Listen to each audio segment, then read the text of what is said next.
Om Sai Ram. Welcome to Sai Samarpan channel. मैं हूं आपके साथ में विन्नी और आज मैं एक्सपीरियंस लेकर आई हूं गीतांजलि जी का कि किस तरह से बाबा उनकी लाइफ में आए थे और किस तरह से उन्हें साईं सा चरित्र प्राप्त हुई थी, क्योंकि साईं सा चरित्र बाबा का ही दूसरा रूप माना जाता है। तो जिनके पास में साईं सा चरित्र है वो अपने आप को सौभाग्यशाली समझिए, क्योंकि बाबा आपके पास है। और जिनके पास नहीं है ना, वो भी आ जाएगी, बाबा की कृपा से आ जाएगी। बाबा से प्रार्थना करते रहिए। तो चलिए स्टार्ट करते हैं उनका एक्सपीरियंस। तो उनका एक्सपीरियंस कुछ इस तरीके का है। जो गीतांजलि जी है ना, ये कोल्हापुर रहती हैं और कोल्हापुर में ये बताती हैं कि ज़्यादातर बुक्स वगैरह सब कुछ मराठी में होता है, हिंदी में कुछ भी वहाँ पर नहीं मिलता है। और जैसे जैसे ये बाबा को जानने लगी थी वीडियो के ज़रिए यूट्यूब पर, जैसे जैसे इन्हें समझ में आने लगा था कि बाबा की स्तवन मंजरी पढ़नी है, कष्ट निवारण मंत्र पढ़ने हैं, बाबा के 9 दिए जलाने हैं, साईं सत चरित्र पढ़नी है, तो इन्हें धीरे धीरे समझ में आने लगा था। वो समझ में आता नहीं है, वो बाबा सामने अपने आप लेकर आते हैं। हमें लगता है ना कि वो चीज़ें हमारे सामने आ रही हैं तो हमें समझ में अब आ रहा है। नहीं, जब बाबा चाहते हैं ना तब हमारे समझ में आता है। वरना आप कितनी बार देखना कि हो सकता है कि आपके सामने ऐसी वीडियोस पहले बहुत बार सामने आई होंगी, लेकिन आपने स्किप कर दी होगी, ध्यान नहीं दिया होगा। लेकिन बाबा जब चाहते हैं कि आप ध्यान दो, उसी वक्त आप ध्यान दे पाते हो। तो इन्होंने उस वक्त में ध्यान दिया कि इनके सामने वो वीडियोस आने लगी और ये धीरे धीरे बाबा को जानने लगी। तो इनके मन में उत्सुकता हुई कि मैं भी साईं सा चरित्र पढ़ूं। तो क्या हुआ कि इनके घर में साईं सा चरित्र की पीडीएफ आई थी शीडी से। कोई वो पूरी मराठी में थी। ये बताती हैं कि पीडीएफ टाइप ही कुछ थी, इन्हें कुछ समझ में नहीं आ रहा था और वो बहुत बड़ी थी।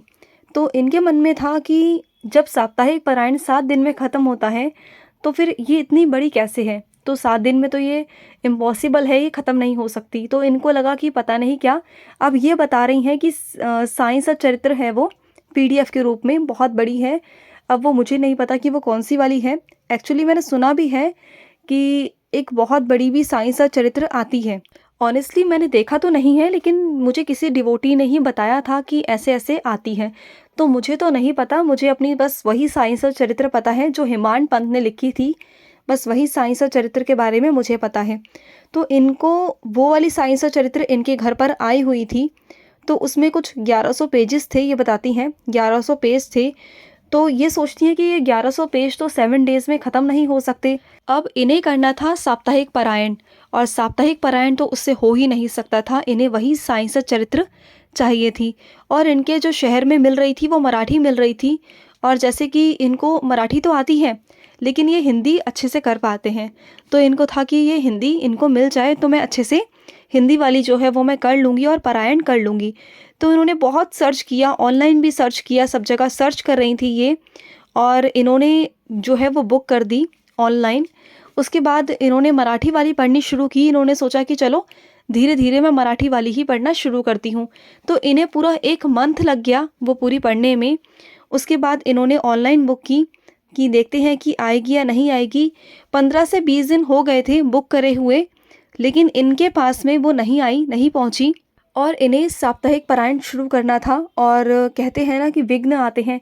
जब भी आप कुछ अच्छा काम करोगे ना, तो ईश्वर आपकी परीक्षा लेगा ही लेगा, ज़रूर लेगा। आपकी सक्षमता का टेस्ट लेगा वो, कि आप कितने सक्षम हो, आप कितना शिद्दत से ऊपर वाले की आराधना कर सकते हो, उनकी भक्ति कर सकते हो, आप कितना चरण सीमा से होकर गुजर सकते हो, परीक्षाएं दे सकते हो। आप ऐसा क्या कर सकते हो कि आप ईश्वर के और निकट हो जाओ। क्योंकि ईश्वर के निकट आना बहुत आसान काम तो नहीं होता। यहाँ पर पहुँचने के लिए ना, यहाँ तक पहुँचने के लिए आपको बहुत सारी परीक्षाओं से गुजरना पड़ता है। तो बस वही था कि इन्हें भी बहुत सारी परीक्षाओं से गुजरना पड़ रहा था। और उसी पीरियड में इनकी दीदी की तबीयत भी ख़राब हो गई। तो इन्हें लग रहा था कि शायद अब मेरी परीक्षा की घड़ी चल रही है, विघ्न तो आएंगे, विघ्न आएंगे, लेकिन मैं पीछे नहीं हटूंगी। मैं बाबा से प्रेयर करती रहूँगी और बाबा से प्रेयर करती रही कि बाबा, मुझे नहीं पता, मुझे वो साईं सा चरित्र चाहिए, मुझे साप्ताहिक पारायण करना है बाबा। तो एक दिन ये सो रही थी स्वप्न में, उसी के दिन की बात है। तो इन्हें पता है क्या दिखाई दिया। जो चावड़ी है ना, जो शीढ़ी में चावड़ी है, चावड़ी के अंदर एक महंत से, पंडित से बैठे रहते हैं ना येलो वस्त्र पहनकर, बस वही सेम इन्हें वही दिखाई दिए चावड़ी में, स्वप्न में। कि वो स्वप्न में वो पंडित हैं जो चावड़ी में बैठे हुए हैं और ये भी चावड़ी में खड़ी हैं, वहाँ पर पंडित खुद आकर इनके हाथों में साईं सा चरित्र दे रहे हैं। वही साईं सा चरित्र जो इन्हें चाहिए थी, जिसमें वही अपने 51 चैप्टर्स होते हैं जो इन्हें कंप्लीट करने थे, ठीक है, वही इन्हें चाहिए थी। और जब ये सुबह उठी, इन्हें स्वप्न अपना याद आया कि अरे वो पंडित कौन थे? मैंने तो कभी भी ऐसे पंडित नहीं देखे हैं कि इतने येलो वस्त्र पहने हुए, ये वो बहुत अलग से थे, बहुत डिफरेंट थे। इन्हें कुछ समझ में नहीं आया कि इन्हें स्वप्न में क्यों दिखाई दिया, क्योंकि कभी कभी ना हमें अपने ही स्वप्न समझ में नहीं आते। और ये सोचने लगी कि मैंने इतने दिनों से साईं सा चरित्र बुक कर रखी है और आज तक साईं सा चरित्र नहीं आई, मैं क्या करूं, कैसे करूं? तो जैसे ही ये बताती हैं, जिस दिन इन्हें सपना आया कि इन्हें साईं सा चरित्र भेंट दी गई पंडित के द्वारा चावड़ी में, ठीक है, तो उसके कुछ ही दिनों के अंदर ही अंदर इनके पास में साईं सा चरित्र आ गई। जो इन्होंने बुक की थी ऑनलाइन, वो अपने आप इनके घर पर आ गई, जो इतने दिनों से नहीं आ रही थी, 15-20 दिन से भी ऊपर हो गए थे। फिर उन्होंने प्रेयर करना शुरू किया, इतना प्रेयर किया बाबा से कि बाबा ने खुद, वो जो पंडित थे ना, वो पंडित नहीं थे, वो बाबा ही थे। चावड़ी में कौन हो सकता है बाबा के अलावा? हाँ, बाबा ही थे वो। बाबा ने इन्हें आकर, स्वयं बाबा ने आकर इन्हें साईं सा चरित्र बाबा ने भेंट की। बाबा ने कहा कि चलो ठीक है, जाओ और पारायण शुरू करो। और इन्होंने पारायण शुरू भी किया और सब कुछ ठीक हुआ इनके यहाँ पर। इनकी दीदी की तबीयत भी ठीक हुई, सब कुछ ठीक हुआ और आज सब कुछ अच्छे से चल रहा है इनकी लाइफ में। और ये अब साईं सा चरित्र पढ़ती हैं। लेकिन इन्हें बाबा बहुत सारे संकेत देते हैं स्वप्न के द्वारा आज भी। लेकिन कुछ कुछ स्वप्न ऐसे होते हैं ना कि समझ में नहीं आते, संकेत बाबा क्या दे रहे होते हैं ना, कुछ कुछ बच्चों को समझ में नहीं आते। लेकिन बाबा तो अपना काम ज़रूर करते हैं।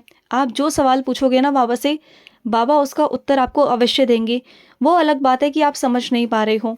और बाबा ने इन्हें स्वयं आकर साईं सा चरित्र तोहफे में दी। और देखिए कि सीढ़ी से इनके पास में साईं सा चरित्र आई और इन्होंने रोज़ पढ़ना शुरू किया। साईं सा चरित्र आना यानी कि बाबा का स्वयं आपके घर में प्रवेश करना है। और जहाँ पर बाबा हैं, वहाँ पर तो बस कोई बात ही नहीं है। जहाँ बाबा आ जाते हैं ना, वहाँ पर सब कुछ अपने आप ठीक हो जाता है।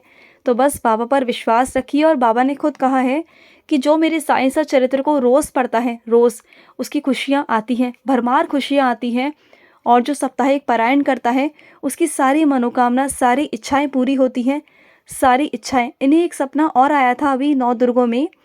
इन्होंने देखा कि ये ऐसे घूंघट मार के बैठी हुई हैं और इनके पास में कोई लेडी आई। उनकी वेशभूषा कुछ अलग सी थी और इनका घूंघट हटा के इन्हें माथे पर टीका लगाया और ये बोला कि जा, तेरी सारी मन्नतें अब पूरी होंगी। तो इन्होंने ऐसा कुछ देखा सपने में। ये बताती हैं, जो सपने हमारे होते हैं ना, वो हमारे लाइफ से रिलेट करते हैं, ज़रूर करते हैं, क्योंकि हमारे एक सपने ही हैं जो हमें रिलेट कर रहे होते हैं लाइफ में कि हमारे आगे क्या होने वाला है, हमारे वर्तमान में क्या होने वाला है।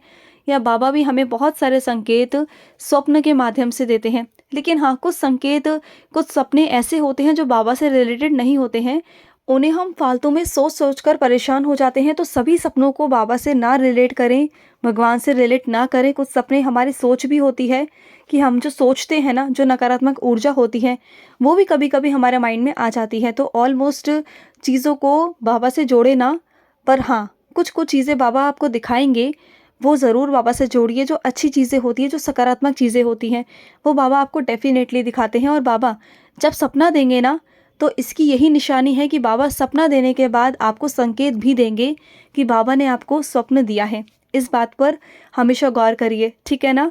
तो चलिए मिलते हैं नेक्स्ट वीडियो में। तब तक के लिए मैं लूँगी समाप्ति। ओम साई राम, जय साई राम।